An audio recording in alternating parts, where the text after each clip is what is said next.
Welcome back, football fans. It is a very good Friday indeed in the EFL this weekend, and we've also got FA Cup action. Here's a look at what's coming up on this episode of The Prediction Show. FA Cup quarter-final time, and Manchester City against Liverpool is the standout fixture. That one is at 12:45 on Saturday. Will City brush aside Liverpool on their way to a potential domestic double this season, or can Liverpool do what they did in the Champions League and find the performance when it matters as they chase another cup competition?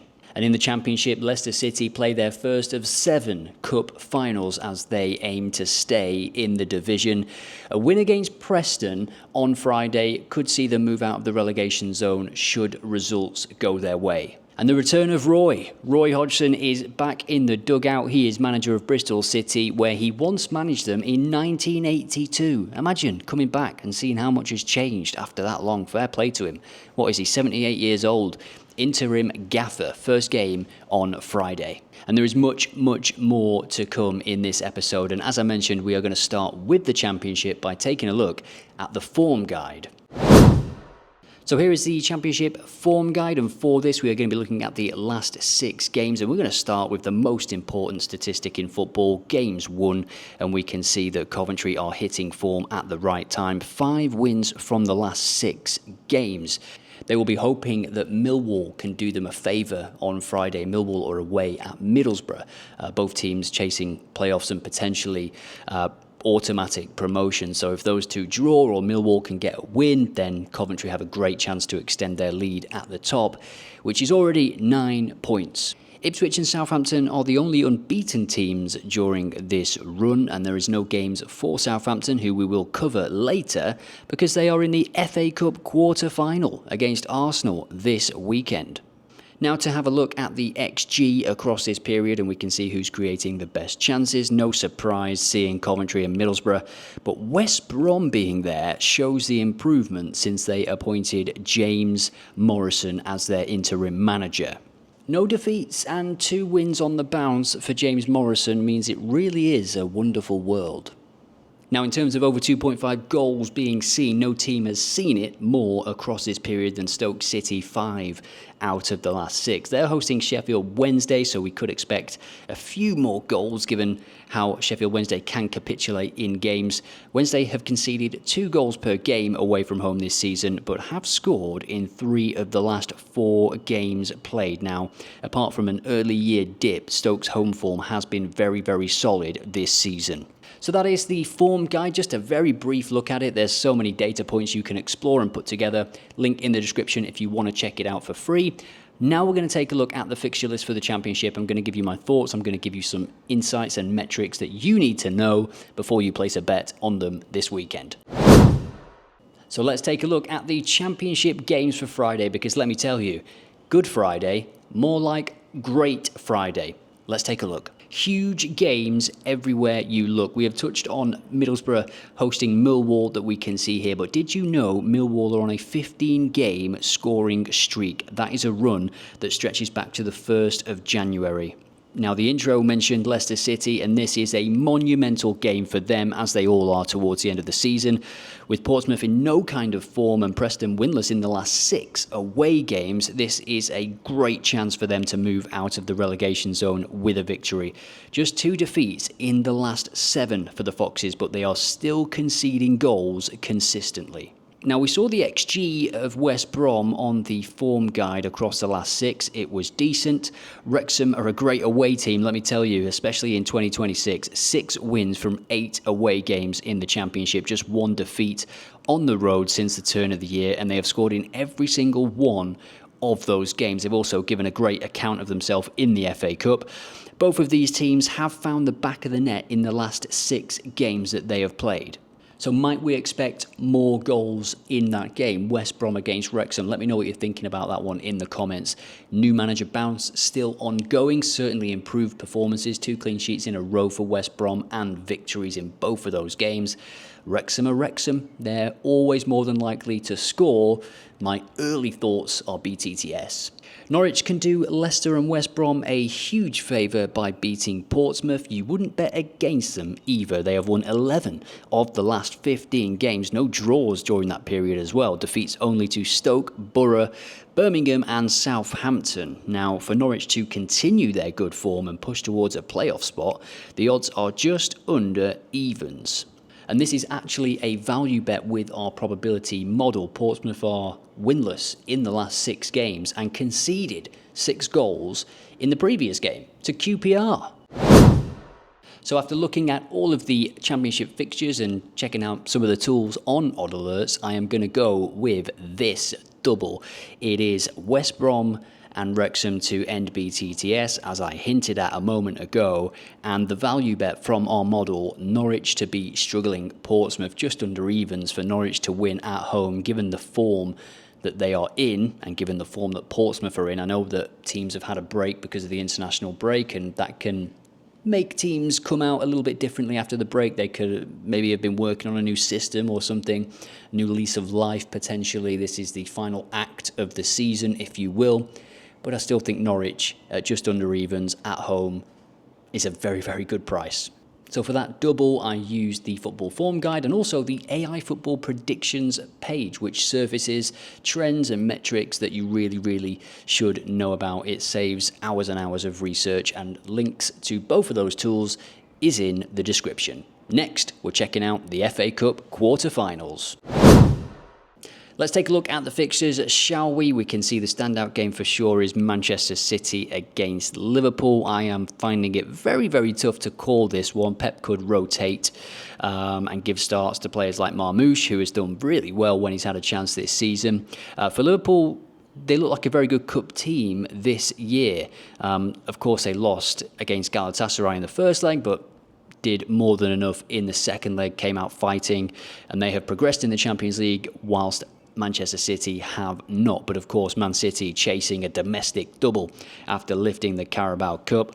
Now, Arsenal are away at Southampton, and I have to ask the question, how are they going to cope without all the players that they've got injured? I mean, these players have clearly been injured during the international break. There's absolutely no way that they would fake injuries, right?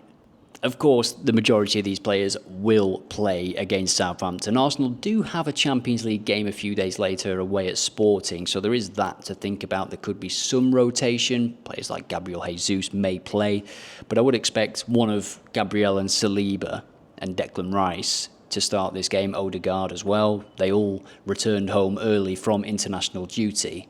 And it's a big game for Arteta because he'll want to put in a performance and get to the next round, especially after that very poor performance against Manchester City in the Carabao Cup. Now to the other game there, Chelsea hosting Port Vale. Rotation could suit Chelsea, I feel, because the dressing room must be a bit all over the place at the moment, with both Enzo Fernandez and Marc Cucurella using the international break to express their opinions on the change of manager at Chelsea and their future plans. I think that is shocking, to be honest. Enzo Fernandez coming out and saying, "Oh, Madrid's a great place. It reminds me of Argentina. I can't wait to live there one day in the summer." It just really stinks, especially if that's your vice captain. I'm not a Chelsea fan, but I would be livid at both of them. You're on the running of the season, the business end of the season. You don't need stuff like that when players are going away on international duty. It just shows that he doesn't care really about Chelsea for me. And an all-Premier League clash on Sunday as West Ham host Leeds. I can see the Hammers getting through in that one. What about you? Now we'll start with the Chelsea game. We're going to put together a selection for this one. It surely is the end of the road for Port Vale. It's a bit of a strange happening that they are in the quarter-final of the FA Cup. Fair play to them, but they're rock bottom of League One. They're not in any kind of form at the moment. This is their first away game in the competition. They beat Sunderland, of course, in the previous round 1-0, and before that they didn't play a Premier League team, so not necessarily an easy ride. They've done well. Everybody is here on merit, but I think this is surely the end of the road for Port Vale. I do have a selection for this game. I was trying to extract value from it. Of course, the odds for Chelsea, absolutely abysmal, so I didn't touch that, or Chelsea goals. Here's what I'm on. Most cards for Port Vale, as they will not have the ball for the majority of the game. I expect them to be hammered in terms of possession and pressure. Over 2.5 goals, maybe with most coming in the second half, but I decided to leave that off. And Garnacho to be fouled more than once. Garnacho was not on international duty. He's been with the club, and also I think he needs this game. I think Rosenior will see this as a game to potentially boost his confidence. There was some pretty negative comments about him and how far down the pecking order he is for Argentina. So I think he will start, and if he does, for him to be fouled more than once is quite likely, I think, in this type of game. I think Chelsea could easily win this game 4-5-0. Let's see how it goes. Good luck to Port Vale, of course, but I think this is the end of the line for you. Now we'll take a look at the Arsenal and Southampton game, and of course the West Ham game. I've got some thoughts on that, but first, just wanted to let you know that I will be posting more stats, information and predictions on the City-Liverpool game in Discord and on X. So if you want to be notified about that, make sure you're in the Discord and make sure you're following on X. So we saw briefly in the form guide section for the Championship that Southampton are in very, very good form. It's been crazy, black and white, chalk and cheese really since Will Still left. They're scoring goals, they're not losing many games at all, and I think they've got nothing to lose here, and there could be some rotation from Mikel Arteta, given that they do have that big game in the week. I think it's on Tuesday night. They go to Sporting Lisbon. And the big question here is, if you want to try and get some decent odds, will Southampton score? Because if they do, BTTS is highly likely. They're at home, Southampton, nothing to lose, big crowd, Saturday afternoon.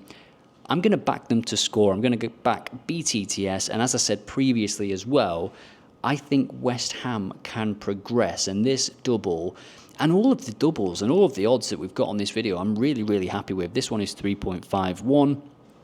Let me know what you're on for this weekend. Who do you think is going to win the FA Cup? Will it be out of those two teams that are playing on Saturday afternoon, Manchester City and Liverpool? Or can Arsenal finally get over the line again with Mikel Arteta? They've won an FA Cup under him, didn't they, in the first season, I think it was, but it's been a very long time since that.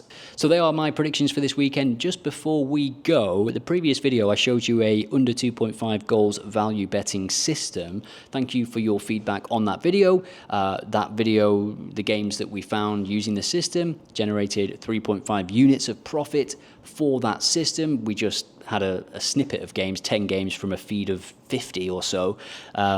And the system continues to profit. So if you want to learn about value betting and get started with a value betting system that has been delivering profits, click on the link in the description, or I'll put it up here or wherever. It is a related video on the channel, one of the recent videos. And as always, get your thoughts, your predictions, your comments, any feedback for the channel. I'm still away from my desk at the moment, so no green screen, no added production value, unfortunately, but I will be back at my desk hopefully pretty soon. So with that, love you and leave you, and I'll see you in the next one.